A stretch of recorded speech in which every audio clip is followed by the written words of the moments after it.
Hello founders అందరికీ good morning. మీరు చూస్తున్నారు GK looks all in one Telugu channel. I am proud founder of ఆన్పేస్. Founders, నిన్న మనం పెట్టిన వీడియో చాలామందికి అయితే క్లారిటీగా అర్థమైంది. చాలామంది కూడా మేము కూడా గమనించాము, మీరు చెప్పిందంతా కరెక్టే, ఎస్ అని చెప్పి పెట్టారు. అంటే ఎస్ఎస్సి కేసుకి సంబంధించి నేను మనం పెట్టాం కదా, చాలామంది ఎస్ అని పెట్టారు. ఇంకా కొంతమంది కొన్ని రకాల డౌట్స్ ఉన్నాయన్నమాట. ఒకటి ఏంటంటే మే 7వ తారీఖు దాకా, అంటే కేసు క్లోజ్ అయ్యేదాకా మనకి కంపెనీ లాంచ్ అవ్వదా అని కొంతమంది క్వశ్చన్ అడుగుతున్నారు. అలాగే అప్పుడు దాకా డబ్బులు రావని కొంతమంది క్వశ్చన్ అడుగుతున్నారు. రెండో క్వశ్చన్ ఏంటంటే, చాలా తక్కువ మంది, అంటే 3 నుంచి 4 కామెంట్స్లో ఏం పెట్టారంటే, మీరు ఇంటర్నల్ మ్యాటర్స్ని ఇలాగ బయటికి చూపించకూడదు కదా, అంటే కేసుకి సంబంధించి బయటికి చెప్పకూడదు కదా అంటున్నారు. దాని గురించి మాట్లాడుకుందాం. అసలు మన కంపెనీ గ్లోబల్ లాంచ్ ఎప్పుడు అవుతుంది అనేది కూడా మనం మాట్లాడుకుందాము. ఈ 3 విషయాలపై క్లారిటీ అనేది ఈ వీడియోలో ఇస్తాను. వీడియో అనేది మీకు ఖచ్చితంగా, నిన్న వీడియో చూసిన వాళ్ళు ఖచ్చితంగా ఈ వీడియో చూడండి, మీకు ఒక క్లారిటీ అనేది వస్తుంది. అలాగే వీడియోలోకి వెళ్ళే ముందు ఎప్పట్లాగే లైక్ చేయండి. ఇన్ఫర్మేటివ్ కనిపిస్తే ఖచ్చితంగా లైక్ చేయండి. ఇన్ఫర్మేటివ్ కనిపించకపోతే ఖచ్చితంగా డిస్లైక్ కూడా చేయొచ్చు, మీరు ఏదైనా చేయొచ్చు అన్నమాట. అలాగే ఇన్ఫర్మేషన్ మీకు వర్తి అనిపిస్తే ఖచ్చితంగా అందరికీ షేర్ చేయండి. అలాగే మన ఛానల్ చూస్తూ కూడా ఇంకా సబ్స్క్రైబ్ చేసుకోకపోతే సబ్స్క్రైబ్ చేసుకొని సపోర్ట్ చేయండి. మనం ఇంకా టాపిక్లోకి వెళ్ళిపోదాం. ముందుగా ఏంటంటే, ఎస్సీసీ కేసు వాయిదా అనేది మే 7వ తారీఖు దాకా ఉంది అనేది మీరు ఆల్రెడీ నిన్న గమనించే ఉంటారు. దీనివల్ల కొంతమందికి డౌట్స్ వచ్చినాయి, కొంతమంది ఫౌండర్స్కి. అంటే మనకి మే 7వ తారీఖు దాకా కంపెనీ లాంచ్ అవ్వదా అండి, లేదా మే 7వ తారీఖు దాకా మనకి ఎటువంటి ఇన్కమ్ రాదా అండి, ఇటువంటి డౌట్స్ అన్నీ ఉన్నాయి. నేను మీకు ఒక విషయాన్ని పూర్తిగా క్లారిటీగా ఇస్తాను. దానికన్నా ముందు అసలు నేను చూపించడం వల్ల కంపెనీకి ఏమైనా ఇబ్బంది ఉందా, అంటే మన కంపెనీ రూల్స్ అండ్ రెగ్యులేషన్ మార్చానా అంటే, రూల్స్ అండ్ రెగ్యులేషన్ విషయాల్లో కొంతమంది కన్నా ఒక ఆకు ఎక్కువే నేను చదివానండి. Rules and regulation, company rules and రెగ్యులేషన్లో ఒక ఆకు ఎక్కువే చదివినట్టు. అందుకే మన ఛానల్ పేరు ఎక్కడా కూడా జీకే లుక్స్ ఆన్ ప్యాసు అని ఉండదు. అంటే ఆన్ ప్యాసు అని పేరు, మన పేరు ముందు కానీ పేరు తర్వాత కానీ అఫీషియల్గా కంపెనీ రూల్స్ అండ్ రెగ్యులేషన్ ప్రకారం తగిలించకూడదు. అందుకే మన ఛానల్ పేరు ఎప్పుడు అలా నేను పెట్టలేదు. రెండోది, నా ఛానల్ ఎప్పుడు కూడా పలానా ఇన్కమ్ వస్తుందని చెప్పలేదు. ఎందుకంటే కంపెనీ రూల్స్ అండ్ రెగ్యులేషన్లో ఇన్కమ్ ఎంత వస్తుంది అంత వస్తుందని ఎవరు కూడా చెప్పకూడదు. నెంబర్ 2. నెంబర్ 3 ఏంటంటే, కంపెనీలో ఇంటర్నల్ విషయాలు, ఇప్పుడు నేను చెప్పింది ఇంటర్నల్ విషయం అనుకుంటున్నారు, ఏంటి కేసుకు సంబంధించి ఇంటర్నల్ విషయం అనుకుంటున్నారు. ఇంటర్నల్ విషయం కాదండి, జస్ట్ అది ఒక కేసుకు సంబంధించిన ఇన్ఫర్మేషన్ మాత్రమే. ఇంటర్నల్ విషయాలంటే, ఇప్పుడు మనకి వాళ్ళు ఏ కేసు పెట్టారు, ఆ కేసుకి ఏ ఫైల్స్ చూపించారు, అంతే కదా. ఏ ఫైల్స్ వాళ్ళు చూపించారు, మనం ఏ ఫైల్స్ చూపించామో, ఏ లాయర్ వెళ్ళాడు, ఏ అడ్వకేట్ వెళ్ళాడు, లేకపోతే ఏ టెక్ టీమ్ మెంబర్ వెళ్ళాడు, వాళ్ళ ఫోటోలు వీడియోలు అన్నీ బయట పెట్టాను అనుకోండి, దాన్ని ఇంటర్నల్ మ్యాటర్ అంటారు. ఎందుకంటే మనకు తెలియని, మనం వెళ్ళి ఎవరితోనో స్పై చేపించి తీసి బయట పెట్టినవి ఇంటర్నల్ మ్యాటర్స్. అంతేగాని మనకు ఒక వెబ్సైట్లో కనబడింది చెప్తే అది ఇంటర్నల్ మ్యాటర్ ఎందుకు అవుతుందండి? కనీసం కొంచెం ఆలోచన శక్తి కూడా కొంతమందికి లేదు. తప్పుగా అంటున్నాను కాదు, ఇక్కడ మీరు ఆలోచించండి. అది ఇంటర్నల్ మ్యాటర్ కాదు అక్కడ. ఎందుకంటే ఎస్సీసీ కేసు కోసం డైరెక్ట్గా మన యాస్సార్ వచ్చే 2-3 వీడియోల్లో చెప్పారు ఎస్సీసీ కేసు పడింది అని. ఆయన చెప్పిన దాన్ని ఇప్పుడు మనం లాస్ట్కి వచ్చింది, ఒక కొలిక్కి వచ్చింది కాబట్టి అది క్లారిటీ అయిపోతుంది, తొందరలో హ్యాపీగా ఉండొచ్చు అని చెప్పా. అంతేగాని దాంట్లో ఇంటర్నల్ మ్యాటర్ ఏమి ఉండదు. అది జస్ట్ వెబ్సైట్లో ఎవరైనా చెక్ చేసుకోవచ్చు. దాంట్లో జస్ట్ ఏం జరిగింది ఏంటి అనేది 2 ముక్కల్లో చెప్తారన్నమాట. ప్రతి స్టేకి, అంటే 50 స్టేలు జరిగినాయండి, ప్రతి స్టేకి ఏం జరిగింది ఏంటని చెప్పారు. అంతేగాని పర్టికులర్గా మనం ఎక్కడా కూడా డాక్యుమెంట్స్ అనేవి చూపించాల. అంటే మనకి ఇది ఇంటర్నల్ అంటే వాళ్ళు ఏ డాక్యుమెంట్స్ చూపించారు, ఏం చేశారు అనేది ఎవరికి కూడా తెలియదు.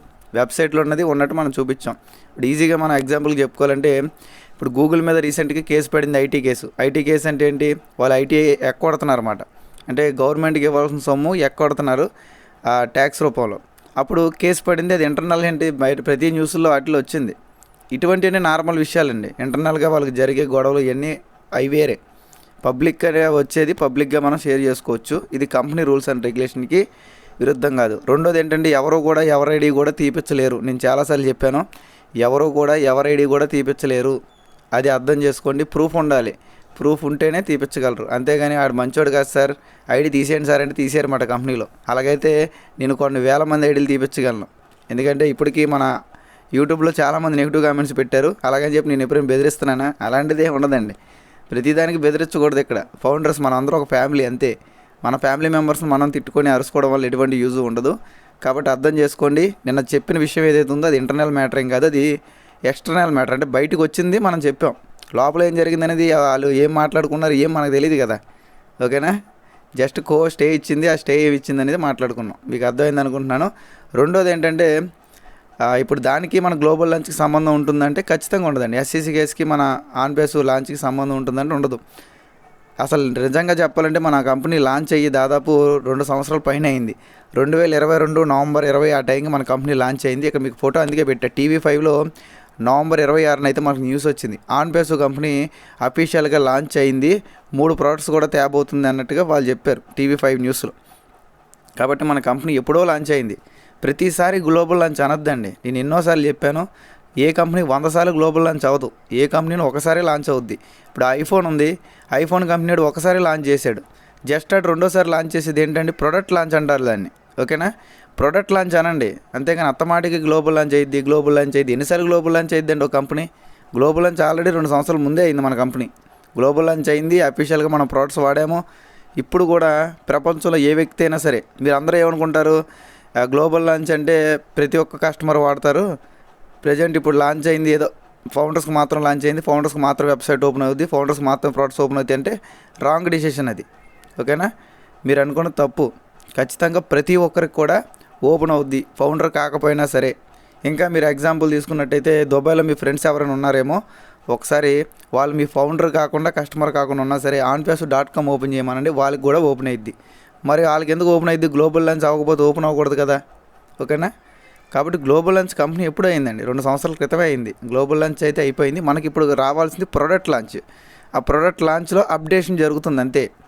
ఓకేనా, మీకు అందరికీ అర్థమైంది అనుకుంటున్నాను. మన OS 2.0 వర్షన్ అంటే మనం అప్డేట్ చేస్తున్నాం అంతే. అప్డేట్ వస్తుంది, అప్డేట్ అనాలి దాన్ని. అప్డేటు ప్రోడక్ట్, కొత్త ప్రోడక్ట్ లాంచ్ అవుతుంది కాబట్టి కొత్త ప్రోడక్ట్ లాంచ్ అనాలి. అంతేగాని ప్రతిసారి గ్లోబల్ లాంచ్ మార్కెట్ లాంచ్లు ఏమి ఉండవండి. ఆల్రెడీ కంపెనీ గ్లోబల్గా మార్కెట్లో లాంచ్ అయింది. ఓకేనా, గ్లోబల్గా మార్కెట్లో లాంచ్ అయింది. మనకు కావాల్సింది ప్రొడక్ట్ లాంచ్. అంటే మనం కనెక్ట్ కొత్త వర్షన్ రావాలి, OS కొత్త వర్షన్, ఇంకా వెరిఫై ఇటువంటివన్నీ లాంచ్ అవ్వాలి. ప్రొడక్ట్స్ మాత్రమే లాంచ్ అవ్వాలి. అర్థం చేసుకుంటారు అనుకుంటున్నాను. కంపెనీ ఎప్పుడో గ్లోబల్ లాంచ్ అయింది కాబట్టి గ్లోబల్ లాంచ్కి ఆ SEC కేసుకి ఎటువంటి ప్రాబ్లం లేదు. రెండోది అమౌంట్ పరంగా అంటారా, మనకు ముందుగా మన యొక్క సిస్టమ్ బ్యాక్ వచ్చిన తర్వాత, అంటే మన OSలు ఎన్ని వచ్చి ఒకవేళ వెరిఫికేషన్ ఇస్తే దాని తర్వాత మనకి ఇన్కమ్ అనేది జనరేట్ అవుతుంది. అంతేగాని మన సిస్టమ్ రాకుండా అమౌంట్లు అనేవి ఎవరికి కూడా జనరేట్ అవ్వవు. నాకైనా మీకైనా ఎవరికైనా సరే, అంటే టీం ఉన్న వాళ్ళకైనా టీం లేని వాళ్ళకైనా ఎవరికైనా సరే ఎటువంటి అమౌంట్లు జనరేట్ అవ్వాలన్నా సరే ముందు సిస్టమ్ పూర్తిగా బ్యాక్ రావాలి. ఒకవేళ వచ్చిన తర్వాత వెరిఫికేషన్ ఇస్తే వెరిఫికేషన్ ప్రతి ఒక్క ఫౌండర్ కూడా చేసుకోవాలి. అంటే మన ఐడి అనేది మనం ప్రూవ్ చేసుకోవాలన్నమాట. అది చేసుకున్న తర్వాత మాత్రమే మనకి ఎటువంటి ఇన్కమ్ అయినా కంపెనీ అనేది ఇచ్చే అవకాశం ఉంది. ఒకవేళ వెరిఫికేషన్ ముందు ఇచ్చినా ఇంకా హ్యాపీ. మ్యాక్సిమం వెరిఫికేషన్ ఉండే ఛాన్స్ ఎక్కువ ఉంది. ఎందుకంటే నో యో కస్టమర్ KYC చేసుకోవాలి కాబట్టి KYC గురించి చేసుకునే అవకాశం ఉంటుందన్నమాట. ఓకేనా, అలాగే ఇంకా కొంతమంది కంపెనీ రూల్స్ అండ్ రెగ్యులేషన్స్ గురించి చాలాసార్లు మనం చెప్పాము. కంపెనీ రూల్స్ అండ్ రెగ్యులేషన్స్ వీళ్ళు తప్పుతారు, మళ్ళీ ఏమో ప్రతి ఒక్క ఫౌండర్ని భయపెడతారు. ప్రతిదానికి ఫౌండర్స్ని భయపెట్టద్దండి. ఐడీలు పోతాయి అని భయపెట్టద్దు దయచేసి. ఎందుకంటే వాళ్ళు టెన్షన్ పడతారు. ఐడీలు ఊరికనే పోవండి. ఐడీ పోవాలంటే దానికి పోల్డ్ చరిత్ర ఉంది. కంపెనీని మనం కావాలని ఎగెనిస్ట్గా ఉన్నా, అంటే కంపెనీలో మనం ఏదో ఒక తప్పు లాంటిది సృష్టించి మనం కావాలని దాన్ని వైరల్ చేసిన, అంటే company fake, company fraud, company అది, కంపెనీ ఇది అని చెప్పిన కంపెనీ అప్పుడు మన మీద యాక్షన్ తీసుకుని ఐడి తీయచ్చు తప్ప, క్యాజువల్గా అయితే కంపెనీ ఊరికనే ఐడీలు తీయదు. ఆ ఐడీలు తీయాలంటే చాలామంది లీడర్స్ ఐడీలు పోవాలి ఇప్పుడు. ఎందుకంటే వాళ్ళు చాలాసార్లు చాలా రకాలుగా మాకు కంపెనీ ఇంటర్నల్గా విషయాలు అనేవి బయటకు వస్తున్నాయి, కంపెనీలో పలానా వ్యక్తి నాకు తెలుసు, కంపెనీలో ఈ వ్యక్తి తెలుసు, ఆ వ్యక్తి తెలుసు అని చెప్పి మరి అవి పేర్లతో సహా చెప్పిన రోజులు కూడా ఉన్నాయి. అలాంటప్పుడు మరి ఆల్ ఐడీలు పోవాలి. రెండోది ఏంటంటే ఆన్పేసు కంపెనీ ఫ్రాడు, ఆన్పేసు కంపెనీ లేదు, నా కంపెనీలో జాయిన్ అవ్వండి అని చెప్పి కొన్ని కొత్త కంపెనీలు కూడా 100 మంది పెడుతున్నారు. మరి లీడర్స్, పెద్ద లీడర్స్ వారు ఆల్ కంపెనీలు ఆన్పేసు గురించి మంచిగా మాట్లాడి జనాలు జాయిన్ చేసి ఇప్పుడేమో వాళ్ళ సొంత వ్యాపారాల కోసం ఆన్పేసుని తప్పు, ఆన్పేసు రాదని చెప్పి అటువంటి ఫ్రాడ్ కంపెనీలో జాయిన్ చేసిన ఆల్ ఐడీలు తీసేయాలి. అలాగే సొంతంగా నోటుకొచ్చిన అమౌంట్లు చెప్పి ఇంత వస్తుంది అంత వస్తుందని ఇన్కమ్ల గురించి ఓవర్ ఎక్స్పెక్టేషన్స్ పెంచిన లీడర్స్ ఎవరైతే ఉన్నారో వాళ్ళ ఐడీలు తీసేయాలి. ఇలా చాలామంది ఐడీలు తీసిన తర్వాత అప్పుడు మనలాంటి సాధారణమైన ఫౌండర్స్ యొక్క ఐడీలు తీసేయాలి. అంతేగాని ఊరికనే ఐడీలు తీసేది కంపెనీ. ఓకేనా, ఇంకా మన వాళ్ళు భయపెడతారు ఉంటారు, వాళ్ళు భయపెడతా ఉంటారు. వాళ్ళకి తెలిసింది గోరంతా కానీ కొండంతా తెలుసు అని చెప్తూ ఉంటారు. అలాంటిది ఏం పట్టించుకోవద్దు. అలాగైతే మనం దాదాపు ఒక 10 రోజులు బట్టి చూసుకున్నట్టయితే OSలో పాపప్ వస్తుందని కూడా కొంతమంది అయితే చెప్పారు మనకి. బట్ మరి ఇప్పుడు ఎటువంటి పాపప్ కనపడాల. వాళ్ళు ఓన్ డెసిషన్స్ మరి చెప్తున్నారు, అవి కూడా చెప్పకూడదు కదా. రూల్స్ అండ్ రెగ్యులేషన్స్ ఫాలో అయినప్పుడు అలా ఓన్గా అవి కూడా చెప్పకూడదు. ఓకేనా, అలాగే నేను ఇచ్చిన అప్డేట్ ప్రకారం, అంటే అప్డేట్ అనకూడదు, ఇన్ఫర్మేషన్ మీకు ఆల్రెడీ నేను గతంలో ఒక 5 రోజుల ముందు చెప్పాను. ఇంటర్నల్గా వేసేసరికి ఆ టెక్ టీమ్కి కొన్ని మీటింగ్స్ అనేవి జరుగుతున్నాయని. ఖచ్చితంగా ఆల్రెడీ 2 మీటింగ్స్ అయితే కంప్లీట్ అయ్యాయి. ఇంకా ఏం జరిగింది ఏంటనేది బయటికి రాలేదు. వచ్చిన తర్వాత మనం దానికి ఒక క్లారిటీ అనేది ఇద్దాం. ఓకేనా, టెన్షన్ అయితే పడద్దండి. వర్క్ అయితే కంపెనీలో పర్ఫెక్ట్గా జరుగుతుంది. టెక్ టీమ్ అయితే చాలా హ్యాపీగా ఉన్నారు. మంచి వర్క్ జరుగుతుంది కంపెనీలో. ప్రతి ఒక్క ఫౌండర్కి మంచి లైఫ్ ఉంటుందని వాళ్ళైతే చెప్తున్నారు. ఎవరికైనా ఇన్ఫర్మేషన్ వస్తుందండి. ఎందుకంటే ఇక్కడ నేను ఏమీ నేషనల్ కాదు, మనం కూడా ఇంటర్నేషనల్. నా యూట్యూబ్ కూడా చాలామంది తెలుగు ఫౌండర్స్ అయితే చూస్తూ ఉంటారు, ఏ దేశంలో ఉన్నా చూస్తూ ఉంటారు అన్నమాట. కాబట్టి అందరూ అర్థం చేసుకోండి, కంపెనీ గ్లోబల్ అని ఎప్పుడు అయిపోయింది. ఇంకా కంపెనీలు వచ్చే డబ్బులు ఎప్పుడు వస్తాయి అప్పుడు వస్తాయని ఎవరు కూడా సొంతంగా డేట్లతో చెప్పలేరు. చెప్తే అది రాంగ్ అవుతుంది.